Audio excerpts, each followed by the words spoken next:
Kumusta? Ako si Dr. Mateo, ang kaibigan mong doktor online. Nandito para tulungan kang alagaan ang iyong kalusugan araw-araw. Marami sa ating mga seniors ang nakaaranas ng mataas na kolesterol. At kapag hindi ito na-manage, pwedeng humantong sa stroke, heart attack o iba pang seryosong sakit sa puso. Kadalasan, iniisip ng iba na gamot lang ang solusyon. Pero sa totoo lang, malaking bahagi ng cholesterol control ay nasa ating lifestyle, lalo na sa pagkain, ehersisyo at pangangalaga sa katawan. Kaya sa video na ito, pag-uusapan natin ang mga natural na paraan para mapababa ang kolesterol ng ligtas at epektibo, para manatiling malakas ang puso mo at iwas komplikasyon. Tip 1. Kumain ng pagkain na mataas sa fiber. Ang fiber, lalo na ang soluble fiber mula sa oats, prutas tulad ng mansanas at peras, at gulay gaya ng kangkong at malunggay, ay tumutulong magbawas ng LDL o bad cholesterol sa dugo. Mahalaga ito sa mga seniors dahil habang tumatanda, bumabagal ang metabolism at mas madaling mag-ipon ng taba sa ugat. Kapag mataas ang fiber intake, mas mabilis na nailalabas ng katawan ang kolesterol bago pa ito dumikit sa ating blood vessels.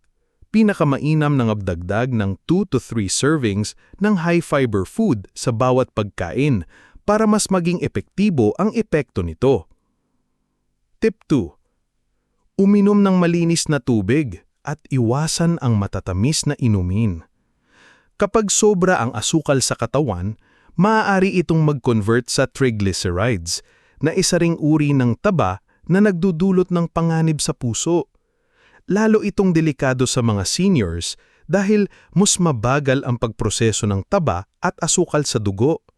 Sa halip ng soft drinks o matatamis na juice, mas mabuting uminom ng 8 to 10 baso ng tubig araw-araw para matulungan ng atay at bato na maglabas ng toxins at excess fat sa katawan.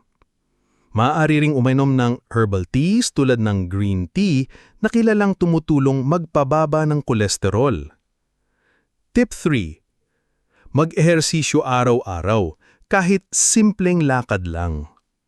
Ang regular na ehersisyo ay hindi lang nagpapalakas ng kalamnan at buto, kundi tumutulong din sa pagtaas ng HDL o good cholesterol na naglilinis sa ating mga ugat. Para sa mga seniors, kahit 20 to 30 minutes na brisk walking, stretching o simpleng paglalakad sa paligid ng bahay ay malaking tulong para manatiling malusog ang puso. Mas maganda kung gagawin ito araw-araw para maging consistent ang epekto.